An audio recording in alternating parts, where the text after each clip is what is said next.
Il m'a été demandé de dire quelques mots à la fin de notre célébration pour tenter de t'exprimer la reconnaissance de notre diocèse au terme de ces 13 années d'épiscopat à Marseille. À cette reconnaissance se joignent aussi les diocésains de Digne et de La Rochelle et Saintes, qui, sans le savoir, avaient contribué à forger en toi le cœur du pasteur que Dieu a ensuite voulu donner à l'Église de Marseille. Et se joignent aussi à ces remerciements non seulement les membres des diocèses de notre province dont tu fus le métropolitain, mais aussi ceux des diocèses de France, puisque tu as été, pendant 6 ans et jusqu'à ce soir, le président de notre conférence épiscopale en des temps pour le moins agités et difficiles. Quel est donc ce cœur de pasteur qui bat en toi? Je me souviens qu'un jour, dans le jardin de la résidence, tu m'avais confié ta difficulté à trouver le juste service que, comme évêque, tu pouvais rendre à cette église de Marseille. À Digne, me disais-tu, tu avais à tes yeux trouvé comment faire. À La Rochelle aussi, même si c'était différent. Mais Marseille te semblait plus difficile, chaleureuse mais réservée, volubile mais pudique, agitée mais sensible, composite mais divisée. Et tu te demandais, que puis-je bien apporter comme évêque à cette ville et à ce diocèse? Je ne sais pas si de ton côté tu as trouvé la réponse à cette question, mais puisque j'en ai l'opportunité, je vais essayer de te dire ce qu'à nos yeux tu nous as apporté, pas seulement par les paroles que tu nous as dites, mais plus encore par l'exemple que tu nous as donné. La première chose que remarquent ceux qui te voient vivre, c'est la place de la prière dans ta vie quotidienne. Pas une prière ostentatoire, mais une prière de publicain, humble et régulière, une prière qui sans cesse, par la patiente méditation de la parole de Dieu, accueille et entretient l'amitié avec le Christ pour le service des frères.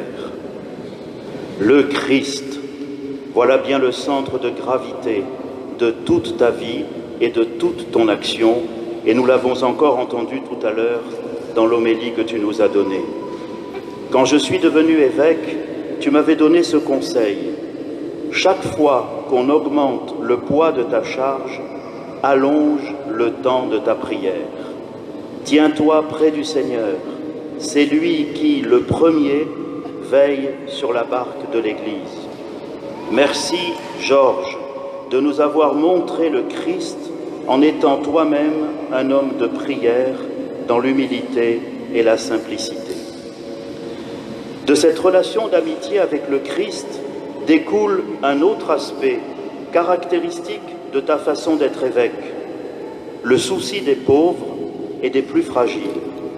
Ton histoire familiale t'y avait préparé et ton service épiscopal en lien avec l'Amérique latine t'a permis d'en percevoir les enjeux institutionnels et internationaux. Et tu n'as jamais changé de cap, même s'il t'a fallu pour cela, que ce soit dans le cadre du diocèse ou comme président de la Conférence des évêques de France, ramer parfois à contre-courant. Cette attention aux plus pauvres, aux victimes, aux plus fragiles, tu ne l'as pas seulement prêché dans tes homélies, ni évoqué dans tes discours, tu l'as pratiqué, j'en suis témoin, dans la discrétion de maraudes nocturnes et par la disponibilité d'une porte toujours ouverte, spécialement aux plus petits. Pour cela aussi, Georges, merci. Et puis il y a encore autre chose que je voudrais souligner parmi toutes celles que nous retiendrons de toi. C'est ton encouragement incessant au combat intérieur. Souvent, quand tu étais exposé au fiel des critiques ou des paroles malveillantes, tu nous disais à propos de la personne qui les proférait, et pourtant Dieu l'aime elle aussi.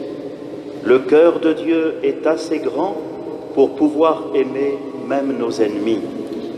Le combat le plus difficile, le bon combat dont parle saint Paul, c'est le combat que chacun doit mener en lui-même pour se convertir à la miséricorde et à la bonté de Dieu pour tous et pour lutter contre le vieil homme qui en chacun de nous résiste à la liberté et à la joie de l'Évangile.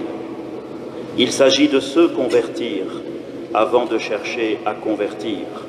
Ne prétends pas dénoncer la paille qui est dans l'œil des autres si tu ne commences pas par lutter contre la poutre qui est dans le tien.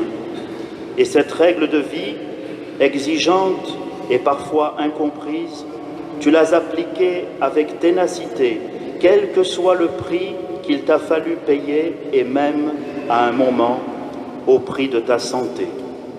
Pour cet exemple aussi, tout inspiré de Charles de Foucault, nous te disons, cher Georges, notre profonde reconnaissance. Les cadeaux qui, depuis plus d'un mois, s'accumulent dans ton bureau et ceux que nous allons t'offrir tout à l'heure traduisent l'attachement et l'affection que te porte le peuple de Marseille. Là où tu vas maintenant, continue, s'il te plaît, à nous tenir dans ta prière.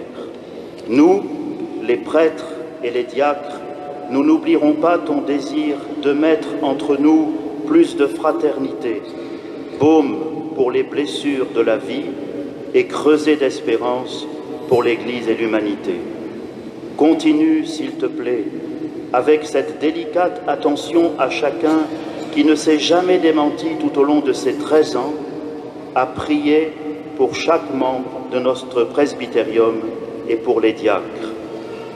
Garde aussi ta bonne humeur et ton sens de l'humour, et sache qu'ici, où tu seras toujours chez toi, ce peuple auquel tu as beaucoup donné continuera de te porter dans son cœur et dans sa prière.